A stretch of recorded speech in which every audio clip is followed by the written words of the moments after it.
तो hello guys, आज start करने वाले हैं। सबसे पहले बुग्याल से शुरू करते हैं। उसके बाद अगर आगे को टाइम मिलते जाएगा तो फिर वनौषधियाँ और वन से रिलेटेड क्वेश्चन आज करेंगे और कोशिश करते हैं कि वहाँ तक हम पहुँच ही जाएँ। ठीक है ना। तो जल्दी जल्दी स्टार्ट कर लेते हैं। मैंने यहाँ पर स्लाइडें बना रखी हैं दो। पहले में उत्तराखंड का मैप है एज यूजुअल, और दूसरा अपने होने वाला है खाली स्लाइड जिसमें हम क्वेश्चनों के बारे में बात करेंगे। तो सबसे पहले बात कर लेते हैं, जो हम आज टॉपिक देख रहे हैं उसका नाम है बुग्याल। ठीक है नी। बुग्याल के बहुत सारे नाम होते हैं, जैसे कश्मीर वाले पार्ट में इनको मर्ग बोला जाता है। ठीक है, लेकिन अभी हम अपना उत्तराखंड के बारे में ही पढ़ रहे हैं तो हम यहीं पर कोशिश करेंगे क्या क्या कहते हैं इनको। तो इनको पयार भी कहते हैं उत्तराखंड के अंदर ही। ठीक है, पयार हो गए। और उसके अलावा जो है मीडो भी कहते हैं इसको। ठीक है, या इन्हें कहते हैं एल्पाइन पास्चर। Alpine pasture. ठीक है, एल्पाइन और पास्चर इनका मतलब मैं समझा देता हूँ। तो एल्पाइन ये इंग्लिश का ही शब्द है और पास्चर भी इंग्लिश का ही शब्द है। ठीक, तो एल्पाइन का मतलब होता है ऊंचे पहाड़ों पर पाए जाने वाला, या ऊंचे पहाड़ों से संबंधित, या ऊंचे पहाड़ों पर।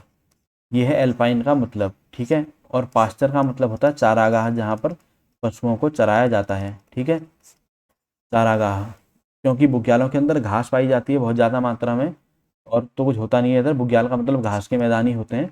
तो एल्पाइन पास्चर कहते हैं क्योंकि ऊंचे पहाड़ वाले एरिया में होते हैं और चारागाह का काम करते हैं जानवरों के लिए। ठीक है, उसके अलावा इसी को जो है वो एल्पाइन ग्रासलैंड भी कहते हैं। ठीक, ऊंचे पहाड़ों पर स्थित घास के मैदान। तो ये हमने बेसिक बेसिक बात कर ली बुग्याल के बारे में।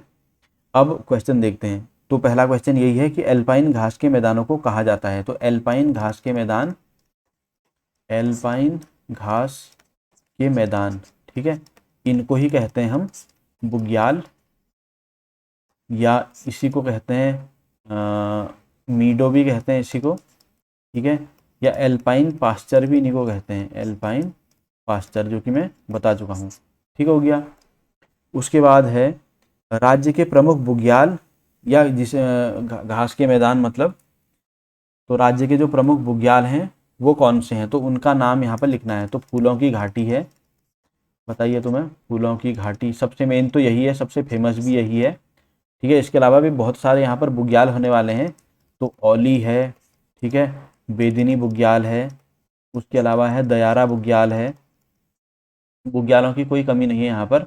और चित्रकांठा है। ठीक है ना, कांठा भी यूज करते हैं शब्द बुग्यालों के लिए ही।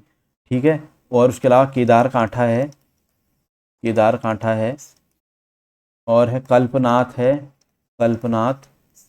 रूपकुंड है। ठीक है, ये सब बुग्याल ही बुग्यालों की बातें हम कर रहे हैं। गुरसों भी है बुग्याल।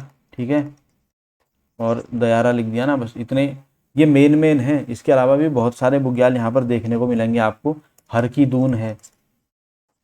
ठीक है, हर की दून। देखो दून का तुम्हें पता ही है, दून जो है वो घाटियों को कहते हैं। थोड़ा आगे बात कर लेते हैं। जैसे ये पहाड़ है बीच में, ये देखो, और दूसरा ये पहाड़ है। ठीक है, अब एक पहाड़ है जहाँ के बीच में आप देख सकते हो कि थोड़ा सा ही रास्ता है जाने लायक, इसे कहेंगे पास, या दर्रा जिसे बोलते हैं। एक पहाड़ है जहाँ पर बीच में बहुत ज़्यादा एरिया है, यहाँ पर लोग बसे हुए रहते हैं, कई कई शहर बस जाते हैं इन एरियाज में। ठीक है ना। तो ये सभी घाटियाँ हुई, और इन्हीं को कहते हैं दून। अगर कहाँ कब, जब ये शिवालिक और लघु हिमालय के बीच में हो, शिवालिक और लघु हिमालय के बीच में हो। ठीक है, तो वहाँ पर इनका नाम होता है दून। तो जैसे अभी मैंने बताया ना, हर की दून नाम कहा, तो वह एक इसी तरीके की जगह है। उसके बाद बात करते हैं क्षेत्रफल में सबसे बड़ा बुग्याल। तो क्षेत्रफल की दृष्टि से सबसे बड़ा बुग्याल है बेदिनी बुग्याल, बेदिनी। ठीक है, चमोली में होने वाला है बेदिनी। साथ ही साथ बेदिनी का नाम जो है ये इसलिए बेदिनी पड़ा है क्योंकि माना जाता है कि यहाँ पर वेदों की रचना हुई थी। इसी बुग्याल में जो है वो वेदों की रचना की गई थी, बेदिनी बुग्याल में ही। ठीक है, उसके बाद बात करते हैं भ्यूंडार घाटी में स्थित फूलों की घाटी बुग्याल की खोज किस पर्वतारोही ने की थी। तो फूलों की घाटी की जो खोज है वो की थी फ्रैंक स्माइथ ने, फ्रैंक स्माइथ। ठीक है, ये भ्यूंडार घाटी उस घाटी का नाम है भ्यूंडार घाटी। तो फ्रैंक स्माइथ ने की थी 1931 में। ठीक है, ये गया था यहाँ फूलों की घाटी में तो इसका नाम फूलों की घाटी भी इसी की बुक से पढ़ा है। तो इसने अपनी एक बुक लिखी यहाँ जाने के बाद, द वैली ऑफ फ्लावर्स करके ना, तो इसने बुक लिखी द वैली ऑफ फ्लावर्स, फूलों की घाटी। तो इसी से इस जगह को फूलों की घाटी के नाम से जाना जाता है। और फ्रैंक स्माइथ ने खोज की थी। साथ ही साथ जो है 500 तरीके के लगभग यहाँ पर फूल पाए जाते हैं। ठीक हो गया। अभी यहाँ पर मतलब फूलों में थोड़ा सा खतरा भी होने लगा है, क्योंकि एक ऐसी खरपतवार वाली घास है जिसे हम कहते हैं नट ग्रास। ठीक है, अमेली भी कहते हैं इसको, अमेली का पौधा, ये उग रहा है इनके बीच में, और ये खरपतवार वाला पौधा है। ठीक है, यानी कि काफ़ी ज़्यादा मात्रा में उग जाता है, बहुत जल्दी से ग्रो करता है। तो इसके चक्कर में क्या है कि बाकी जो आसपास के फूल हैं उनको प्रॉपर न्यूट्रिशन नहीं मिल पाते हैं ज़मीन से, क्योंकि सारा कुछ यही पौधा ले जाता है। ठीक है, तो इसीलिए वो फूल जो है उस लेवल में ग्रो नहीं कर पा रहे हैं। तो ये एक तरीके से कहा जाए तो फूलों की घाटी के फूलों के लिए खतरा है ये पौधा। इतनी मैंने तुम्हें बता दी है। अब हम इसमें क्वेश्चन देखते हैं, क्योंकि आगे कुछ इन्हीं से रिलेटेड क्वेश्चन भी आने वाले हैं।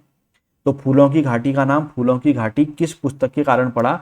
तो द वैली ऑफ फ्लावर्स के कारण पड़ा, जो फ्रैंक स्माइथ ने लिखी थी। ठीक हो गया, एक ब्रिटिश पर्वतारोही था जो 1931 में गया इधर। उसके बाद है फूलों की घाटी में कितने प्रकार के फूल मिलते हैं? तो लगभग 500 प्रकार के मिलते हैं। फूलों की घाटी में फूल खिलने का समय है, तो ये खिलते हैं जुलाई से लेकर अक्टूबर के बीच में।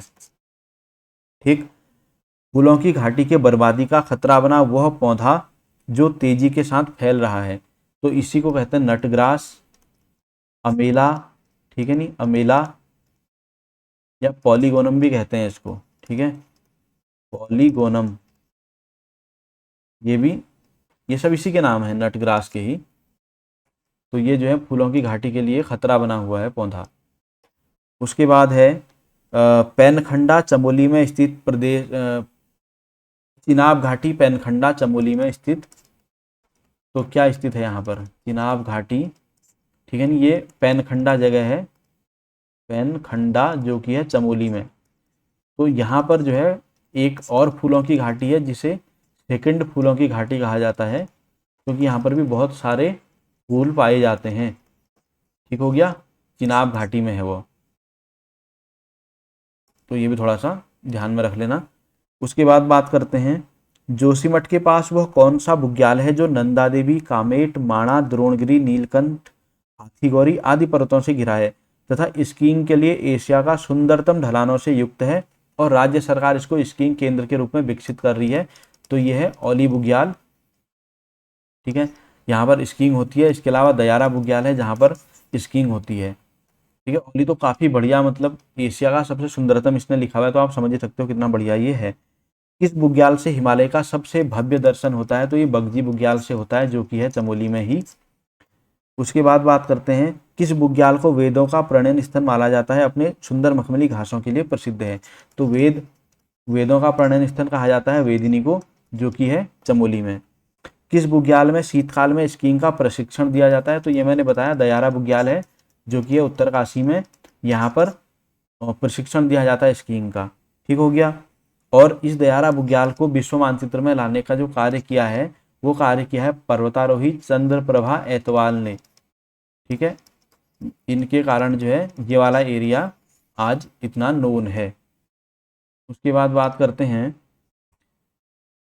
किस बुग्याल के पास से भगीरथी की सहायक नदी इंद्रावती निकलती है? ठीक है, इंद्रावती नदी जो कि है भागीरथी की सहायक नदी। जब नदी सिस्टम में भागीरथी पढ़ोगे तो ये उसकी एक सहायक नदी है इंद्रावती। तो ये किस बुग्याल के पास से निकलती है? तो ये बुग्याल के पास से निकलती है, उसका नाम है हरुनता, जो कि है उत्तर काशी में। ठीक हो गया, हरुनता बुग्याल उत्तर काशी। और एक और क्वेश्चन आया था बहुत पहले, और वो था कि फूलों की जो घाटी है उसके बीच में से कौन सी नदी बहती है? तो फूलों की घाटी के बीच में से बहने वाली नदी का नाम है पुष्पावती। ये भी थोड़ा सा याद रख लेना। उसके बाद है चरथी बुग्याल की बात ही कर रहा है, तो चरथी बुग्याल है छिपलाकोट। ठीक है, छिपलाकोट में है ये। और छिपलाकोट कहाँ है? ये है पिथौरागढ़ में। ठीक हो गया, चरथी बुग्याल। उसके बाद है गुलाबी कांठा बुग्याल। गुलाबी कांठा, इसको गुलाब कांठा भी कहते हैं कई बार। तो गुलाब कांठा ही लिखते हैं इसको। गुलाब कांठा जो है ये कहाँ पर है, तो यह है उत्तरकाशी में, ठीक है, उत्तरकाशी में पाया जाता है, हनुमान चट्टी के निकट, हनुमान चट्टी के पास, ठीक है। यह है गुलाब कांठा या गुलाबी कांठा बुग्याल। राज्य में ऊंचाई पर स्थित बुग्यालों में डोरवा पहने चारावाहों को कहा जाता है, ठीक है। ये डोरवा एक तरीके के परिधान है, कपड़े मतलब, ये पहनते हैं जो ऊंचाई पर स्थित बुग्याल है, उनमें जब जानवर चराने आते हैं तो उन्हें कहते हैं बकरखाल, वैसे बकरवाल बोलते हैं इनको। कश्मीर, यहाँ पर बकरखाल भी कहते हैं, बकरवाल भी बोलते हैं, ठीक है। कश्मीर में तो इनको बकरवाल ही कहा जाता है, जो ऊंचाई पर अपने जानवर चराने के लिए आते हैं डोरवा पहन के, ठीक है। बकरवाल मोस्टली कहते हैं। और इसका नाम तुमने सुना होगा कारगिल के टाइम पर, जब कारगिल के बारे में सुनोगे ना तो ऐसा है, देखो कारगिल में क्या हुआ था कि इधर पाकिस्तान की कुछ चौकियाँ थी, इधर इंडिया की चौकियाँ थी, ये पाकिस्तान हो गया, ये इंडिया हो गया, ठीक। अब यहाँ पर क्या होता था, जाड़ों के टाइम पर बर्फ पड़ जाती थी बहुत ज़्यादा, तो दोनों के बीच में एग्रीमेंट था कि भाई जाड़े होंगे तो अपनी अपनी सेनाएं हम पीछे बुला लेंगे। तो ये जो एरिया थे ये खाली छोड़ के, ये चौकियाँ छोड़ के सेना अपनी पीछे निकल लेती थी, ठीक हो गया।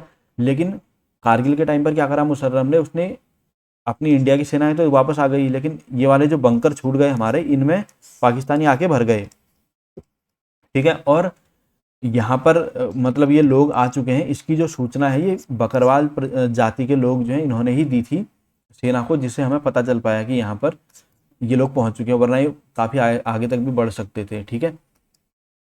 तो वहीं से मतलब बकरवाल के नाम सुना था। बाकी यहाँ पर भी जो ऊंचाई पर स्थित बुग्याल हैं जिनमें डोरवा पहन के जाते हैं, उन्हें बकरवाल, बकरखाल भी कहते हैं, पालसी भी कहते हैं, ठीक है नी, पालसी भी बोलते हैं और वाल्स भी कहते हैं इनको। तो कुछ भी नाम आ जाए ये याद रख लेना।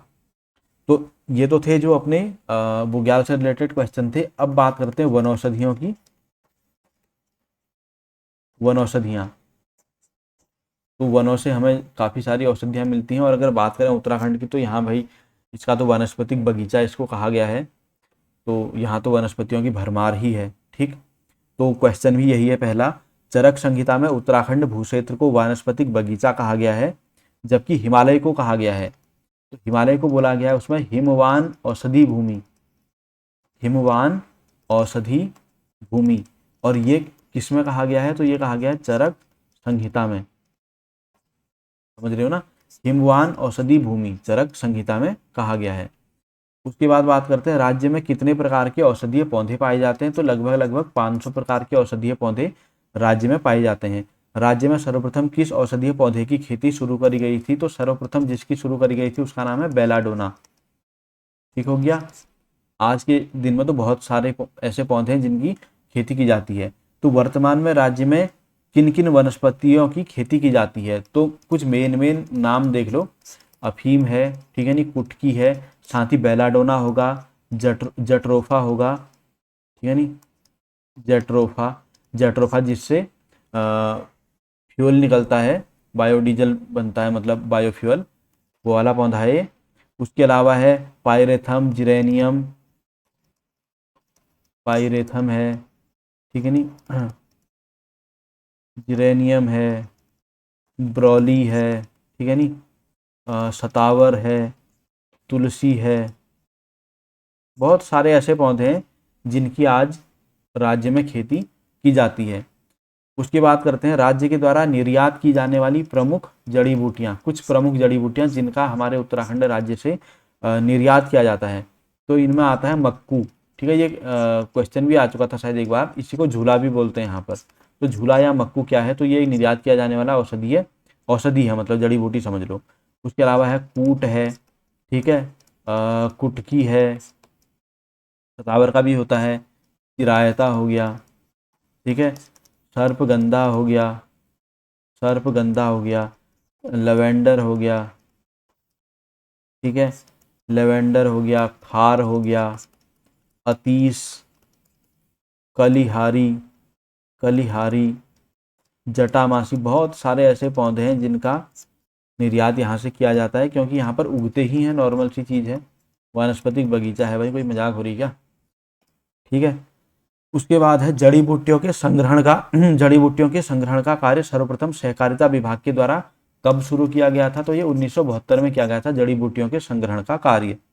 जड़ी बूटियों के संरक्षण और संग्रहण के लिए जिलेवार भेषज सहकारी संघ, भेषज सहकारी संघ, ठीक है।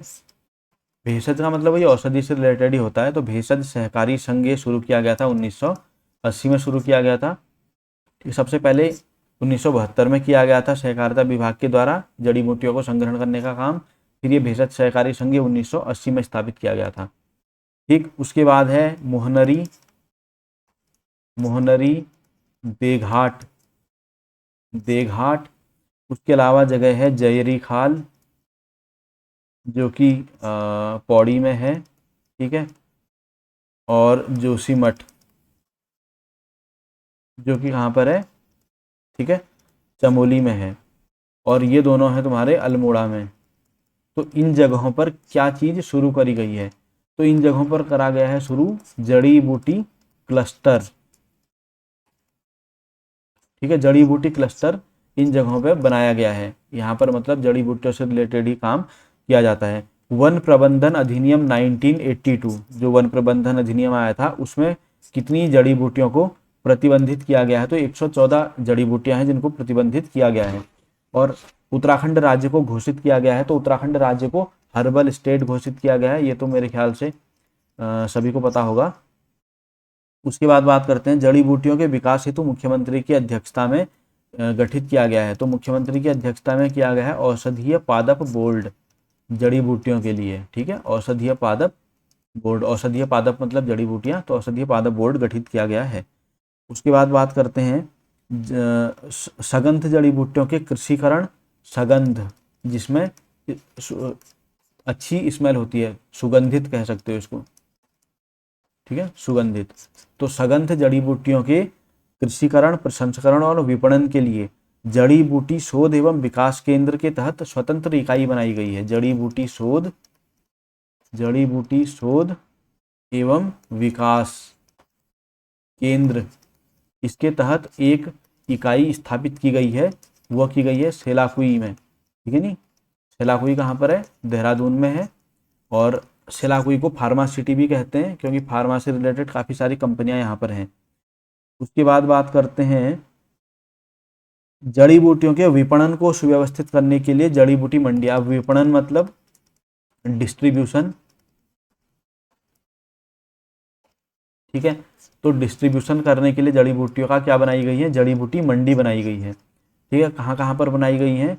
तो टनकपुर में बनाई गई है, ठीक है, रामनगर में बनाई गई है, उसके अलावा ऋषिकेश में बनाई गई है, ठीक है। 3 जड़ी बूटी मंडियां हैं। टनकपुर कहाँ पर है? चंपावत में है, ठीक है ना, चंपावत। रामनगर कहाँ है? नैनीताल में है। और ऋषिकेश कहाँ है? देहरादून में है, ठीक है, देहरादून। उसके बाद बात करते हैं, अच्छा एग्जैक्टली अगर ऋषिकेश में बताया तो मुनि की रेती उस जगह में है, ठीक। हरिद्वार में हर्बल गार्डन की पहले एक क्वेश्चन और रह रहा है। हर्बल गार्डन कहाँ पर बनाया गया? तो हर्बल गार्डन कहाँ पर बनाया गया है? ये भी ऋषिकेश में, मुनि की रेती, ठीक है, मुनि की रेती, मुनि की रेती यहाँ पर बनाया गया हर्बल गार्डन। उसके बाद बात करते हैं हरिद्वार में 300 से अधिक जड़ी बूटियों के उद्योग हैं। 300 से ज़्यादा कहाँ पर है? हरिद्वार में। और ये पूछना चाह रहा है कि फार्मा सिटी सिलाकुई देहरादून में कितने हैं? तो यहाँ पर 184 से ज़्यादा हैं, ठीक है, 184 सिलाकुई, सिलाकुई जो कि कहाँ पर है? देहरादून में। सिलाकुई में 184, हरिद्वार में 300, ठीक हो गया। अब इतने इंपॉर्टेंट जो क्वेश्चन थे ये गए अपने निपट। अब हम बात करेंगे वन वर्गीकरण और घटक, ठीक है। कोशिश करते हैं जितना ज़्यादा आज के दिन में निपट जाए, वर्गीकरण व घटक। अब इसमें वनों के बारे में पूरा डिटेल है तो देख लेते हैं अब जल्दी से। पहले देखा जाए कि चीज़ें प्रॉपर काम कर रही हैं, बिल्कुल काम कर रही हैं। तो वनों का वर्गीकरण और घटक, ठीक है। तो राज्य में सर्वाधिक प्रतिशत 28.8% जो वन है वो कहाँ पर पाए जाते हैं, तो वो पाए जाते हैं 1800 से लेकर के 3000 मीटर तक की ऊंचाई में। इस ऊंचाई पर सबसे ज़्यादा वन पाए जाते हैं 28.8%, और सबसे कम 7.5% कहाँ पर पाए जाते हैं, तो वह इस 3000 मीटर से अधिक ऊंचाई पर पाए जाते हैं, अधिक ऊंचाई पर। ठीक हो गया। तो 1800 से 3000 मीटर तक 28.8 पाए जाते हैं, और फिर इससे ऊपर में कम हो जाते हैं वन। तो वन कम क्यों हो जाते हैं, क्योंकि मैंने तुम्हें बताया था ऊंचाई पर धीरे धीरे, मतलब जैसे जैसे हम ऊंचाई पर बढ़ते जाएंगे तो एक टाइम आता है जहाँ पर पेड़ बिल्कुल गायब हो जाते हैं, और उसके बाद छोटी मोटी झाड़ियाँ आपको देखने को मिलेंगी। तो वो लाइन जिसके बाद पेड़ बिल्कुल गायब हो जाते हैं तो उसको वृक्ष रेखा कहते हैं। ये चीज़ भी ध्यान रख लेना। राज्य के उपोष्ण कटिबंधीय वनों का प्रमुख वृक्ष है, तो उपोष्ण कटिबंधीय जो वन है, उपोष्ण कटिबंधीय, अभी कटिबंध क्या होते हैं इनके बारे में तुम्हें मेरी डिटेल्ड वीडियो में देखने को मिलेगा। उपोष्ण कटिबंधीय वनों में साल का पेड़ प्रमुखता से पाया जाता है। ठीक हो गया। राज्य में उष्ण कटिबंधीय, उष्ण कटिबंधीय अगर हम बात करें तो उष्ण कटिबंधीय शुष्क वनों की बात कर रहा है। उष्ण कटिबंधीय शुष्क, शुष्क वन उन एरियाज में पाए जाते हैं जहां पर, तो ये तो नॉर्मल सी चीज है भाई। उष्ण कटिबंधीय है तो ये लगभग 1500 मीटर से कम ऊंचाई पर ही मिलेंगे, और शुष्क वन है तो यहाँ पर कम वर्षा होती है, यानी कि 1500 मीटर से कम ऊंचाई वाले वो जगह जहाँ पर वर्षा कम होती है तो वहाँ पर पाए जाते हैं उष्ण कटिबंधीय शुष्क वन। उसके बाद बात कर लेते हैं 1500 मीटर की ऊंचाई वाले उन क्षेत्रों में जहाँ पर वर्षा अधिक होती है। ठीक है, पहला तो था जहाँ पर वर्षा कम होती है तो वहाँ पर पाए जाते हैं उष्ण कटिबंधीय शुष्क वन। अब जहाँ पर वर्षा अधिक होती है, तो वर्षा अधिक कहाँ पर होती है 1500 मीटर में, तो वहाँ यहाँ पर बताता हूँ तुम्हें, जैसे शिवालिक है, ठीक है, शिवालिक का एरिया है या जो दून का एरिया है, यहाँ पर वर्षा होती है काफ़ी अच्छे खासे अमाउंट में। तो 1500 मीटर तक की वो जगह है जहाँ पर वर्षा ज़्यादा मात्रा में होती है, तो वहाँ पर पाए जाते हैं उष्ण कटिबंधीय आर्द्र वन। ठीक है ना, शुष्क वन जहाँ वर्षा कम होगी और जहाँ पर वर्षा ज़्यादा होगी वहाँ पर आर्द्र वन। 1500 मीटर की ऊंचाई है तो इसलिए उष्ण कटिबंधीय है। 900 से लेकर 1800 मीटर तक की ऊंचाई पर पाए जाने वाले जो कोणधारी वन होते हैं, 900 से लेकर के 1800 मीटर तक की ऊंचाई पर जो कोणधारी वन पाए जाते हैं, कोणधारी वन, उनमें प्रमुख वृक्ष जो पाया जाता है वो कौन सा है पूछ रहा है। तो उसमें जो प्रमुख वृक्ष है वो है चीड़ का पेड़। तो चीड़ का पेड़ आपको काफ़ी ज़्यादा मात्रा में उत्तराखंड में देखने को मिल जाएगा। ठीक है, उसके बाद बात करते हैं 1800 से लेकर के 2700 मीटर तक। तो यहाँ पर कौन सा जोन पाया जाता है, तो ये शीतोष्ण जोन हो गया। ठीक है नहीं, तो यहाँ पर शीतोष्ण वन पाए जाएंगे। तो पूछ रहा है कि इस ऊंचाई पर किस तरीके के वन होते हैं, तो इस तरीके पर शीतोष्ण वन पाए जाते हैं। ठीक, उसके बाद है राज्य में टुंड्रा तुल्य वनस्पतियां पाई जाती हैं। तो टुंड्रा तुल्य वनस्पतियां, टुंड्रा तुल्य, ठीक है, ये मिलती हैं आपकी 3600 से लेकर के 3900 मीटर तक। तो टुंड्रा तुल्य मतलब कि जो बहुत ही ठंडे में बर्फ वाले एरियाज में देखने को मिलेंगी आपको। तो यहाँ पर मोस्टली क्या देखने को मिलता है, तो यहाँ पर काई या फिर लीचेन मिलती है देखने को, कोई पौधे तो नहीं मिलते हैं ना, क्योंकि इतना ज़्यादा ठंडा है, बर्फ ही बर्फ पड़ी रहती है। तो कुछ कुछ एरियाज में आपको काई वगैरह जमी हुई दिख जाएगी। तो इसी वनस्पतियों को टुंड्रा वनस्पतियाँ कहते हैं, और ये 3600 से लेकर के 3900 मीटर वाली ऊंचाई पर देखने को मिलती हैं। अब बात करते हैं 3900 से अधिक मीटर की ऊंचाई पर। तो 3900 मीटर से अगर हम और ऊंचाई पर जाएंगे तो वहाँ पर कोई भी वनस्पति नहीं पाई जाती है।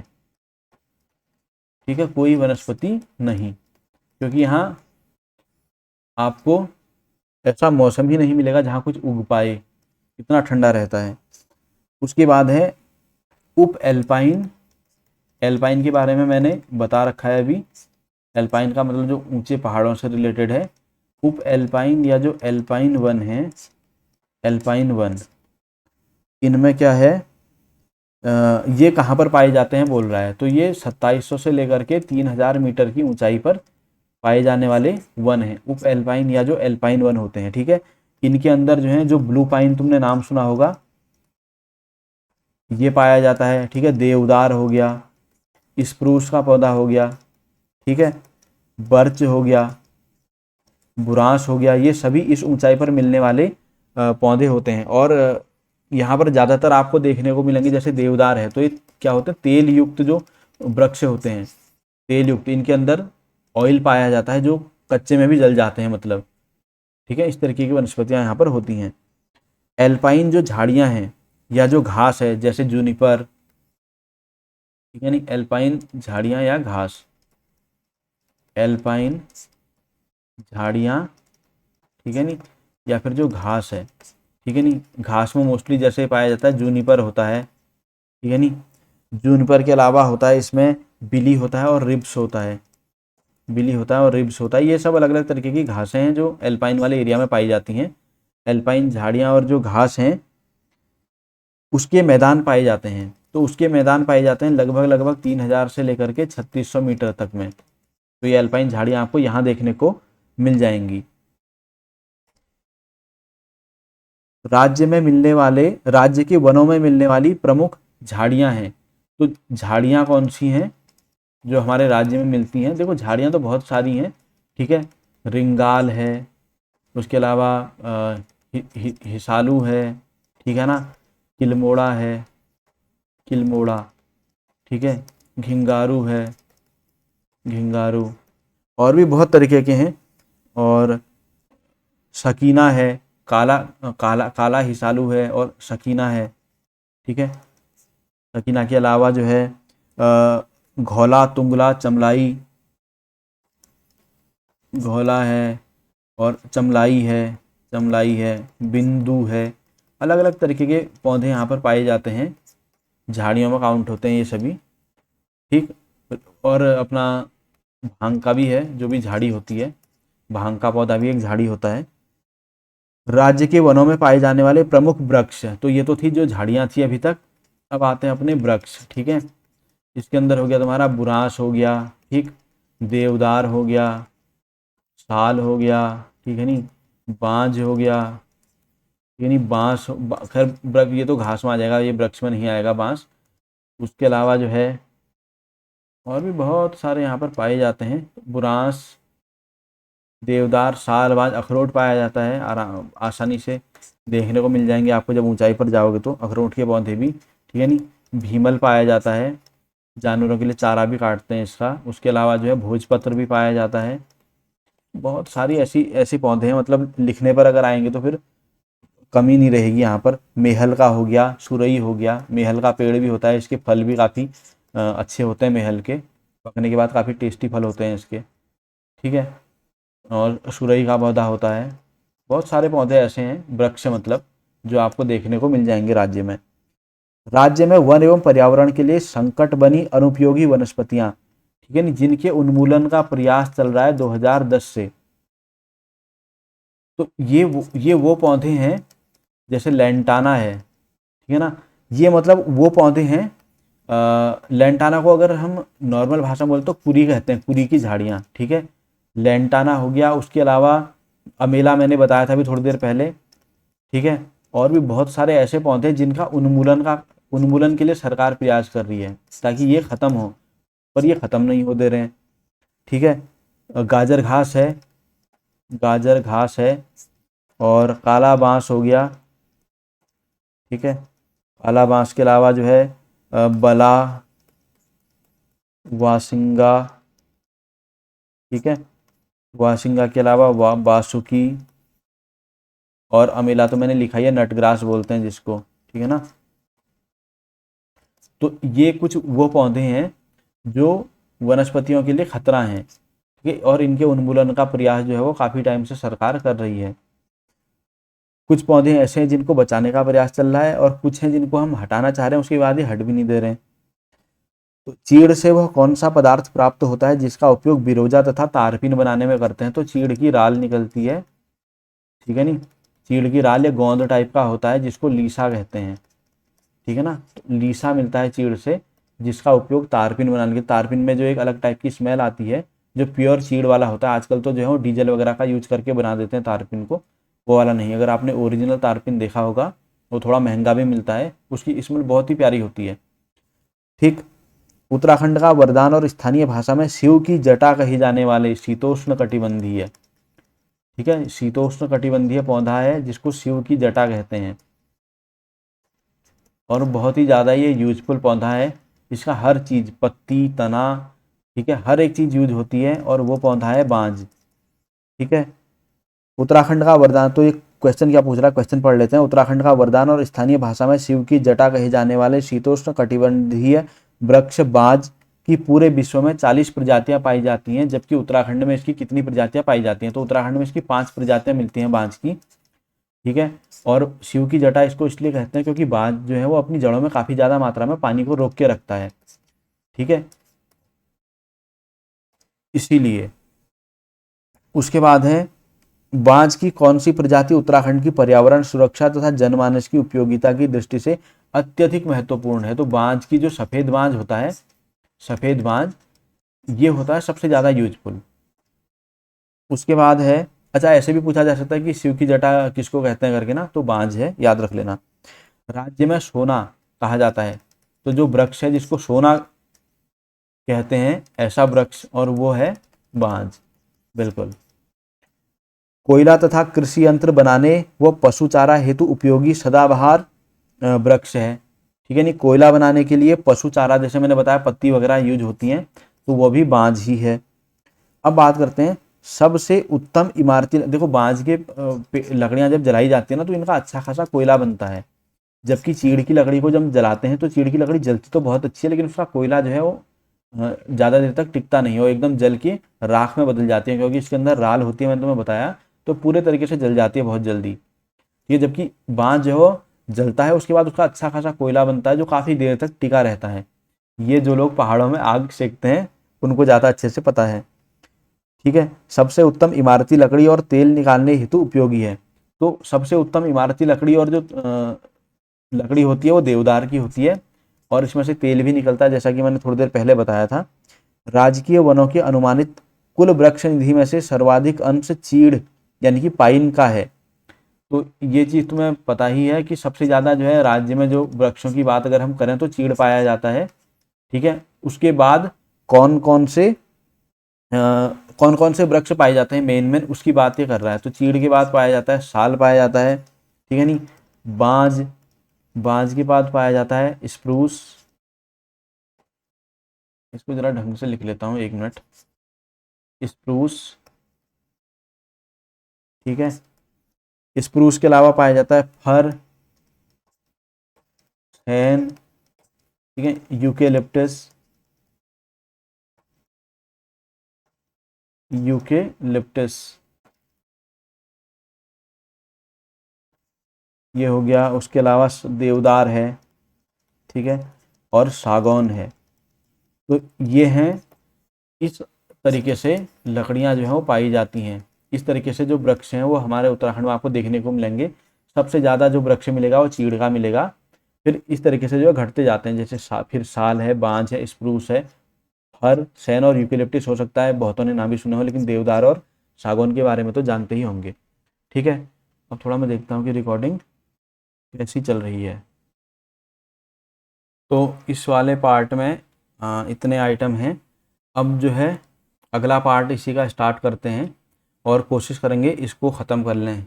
ठीक है, यहाँ तक तो कम से कम आज कर ही लेते हैं, क्योंकि आज थोड़ा तेज़ी के साथ में पढ़ा पा रहा हूँ। तो ये है वन आंदोलन, क्योंकि तुम्हें पता ही है उत्तराखंड में जो है वन आंदोलन एक काफ़ी मेन चीज़ें रहे हैं। ठीक है, और वन आंदोलन रहने भी चाहिए, क्योंकि कोई भी सरकार अगर आपका वनों में जाना वो लिमिटेड कर देती है या उस पर कोई प्रतिबंध लगा देती है, तो फिर लोग जो है वन आंदोलन करते हैं। क्योंकि यहाँ पर उत्तराखंड जो है उसमें मतलब लोग जो भी रहते हैं ना, उनके वनों पर डिपेंडेंसी बहुत ज़्यादा है। ठीक है, चाहे पशुओं से लेकर के लकड़ी बनाना हो, खाना वगैरह, वो गैसें तो आजकल पहुँच रही पहाड़ों में, वरना अभी भी लोग जो है वो लकड़ियों में ही खाना बनाते हैं। ठीक है, आग सेकना, कुछ भी काम हो वो वनों से ही हमें चीज़ें मिलती हैं। तो इसीलिए कोई भी ऐसा वन कानून अगर आएगा जो इन चीज़ों का लोगों को मतलब अधिकार समाप्त करेगा, तो लोग उसका विरोध करते हैं। तो अब बात कर लेते हैं वन आंदोलनों का। तो देखो यहाँ पर पहला क्वेश्चन जो है वो है, टिहरी रियासत के विरुद्ध 1930 में चले रवाई, ठीक है नहीं, रवाई भी कहते हैं इसको, या फिर इसको तिलाड़ी भी कहते हैं, तिलाड़ी आंदोलन, तिलाड़ी आंदोलन। इसका उद्देश्य क्या था प्रमुख? तो इसका उद्देश्य था नए जो वन कानून बने थे उस टाइम पर, उनको समाप्त करना। क्या बने थे, क्या दिक्कतें थी लोगों को, उसके बारे में डिटेल में फिर बाद में बात करेंगे। नई वीडियो में नए वन कानून को समाप्त करना। ठीक है, ये उद्देश्य था 1930 में जो आंदोलन चले थे। और तिलाड़ी कांड का नाम आपने सुना होगा, ठीक है ना, नरेंद्र शाह के टाइम से रिलेटेड है। और चक्रधर जुयाल, जिसको उत्तराखंड का जनरल डायर कहते हैं, वो सब इसी कांड से रिलेटेड हैं। ठीक, क्या हुआ था क्या नहीं हुआ था उसकी वीडियो मैंने पहले बता रखी है, और बाकी डिटेल में बाद की वीडियो में। तिलाड़ी आंदोलन से संबंधित किस तिथि को आज भी शहीद दिवस के रूप में मनाया जाता है? तो वो था 30 मई 1930। मतलब आज की तिथि की अगर बात करें तो वो 30 मई रहेगी। ठीक है, 30 मई को शहीद दिवस के रूप में मनाते हैं। शहीद दिवस किससे संबंधित है? ये तिलाड़ी कांड से, तिलाड़ी कांड। ठीक हो गया। अब 2-3 क्वेश्चन आ ही गए हैं तो बता देता हूँ। तिलाड़ी कांड में ऐसा था कि लोगों ने वन आंदोलन करे थे। वनों के जो नए नियम आए थे, वन कानून, उनके विरोध के लिए।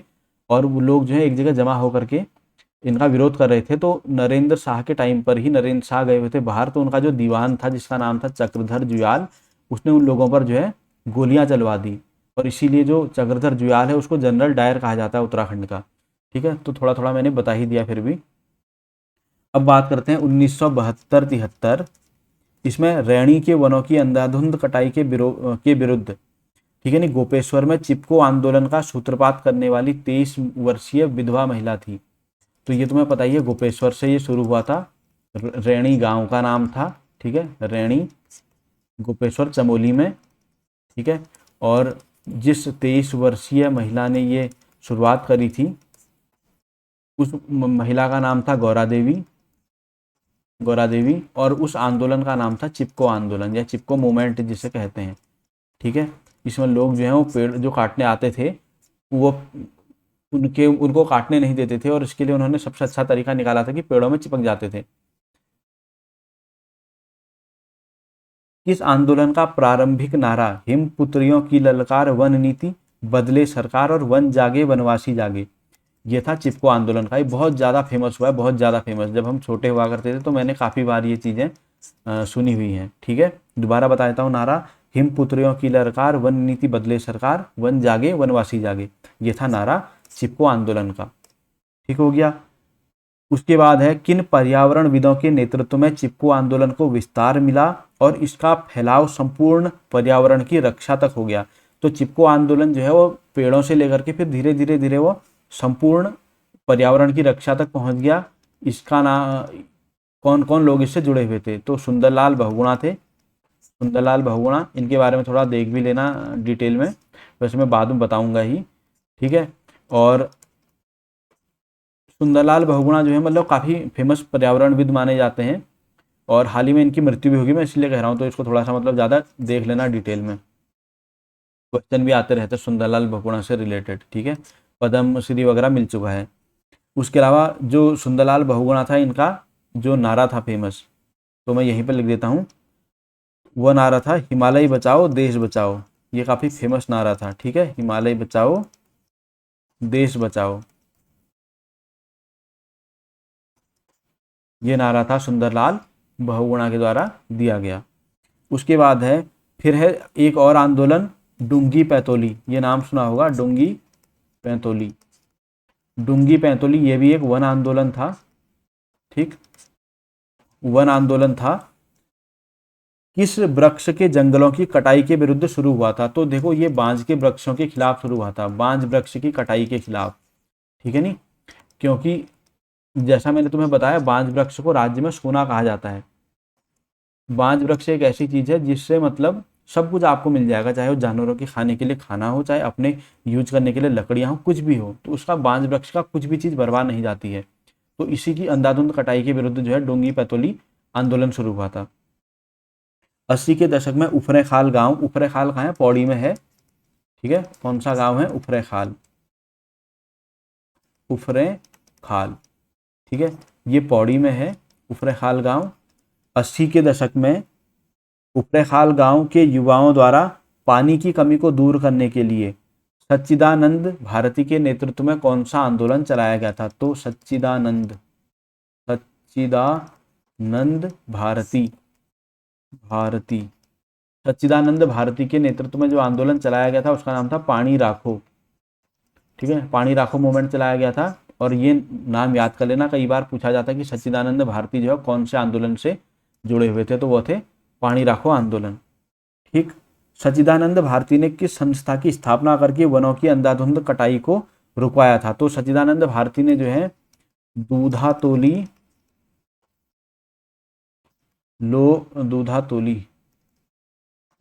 लोक विकास संस्थान, ठीक है, दूधातोली लोक विकास संस्थान की स्थापना करी थी, जिसका काम वही वनों की कटाई वगैरह को रुकवाना था। उसके बाद बात करते हैं वृक्षों की कटाई के विरुद्ध 1994 में, ठीक है, टिहरी के भिलंगना वाले एरिया में चला था ये। टिहरी के भिलंगना क्षेत्र में,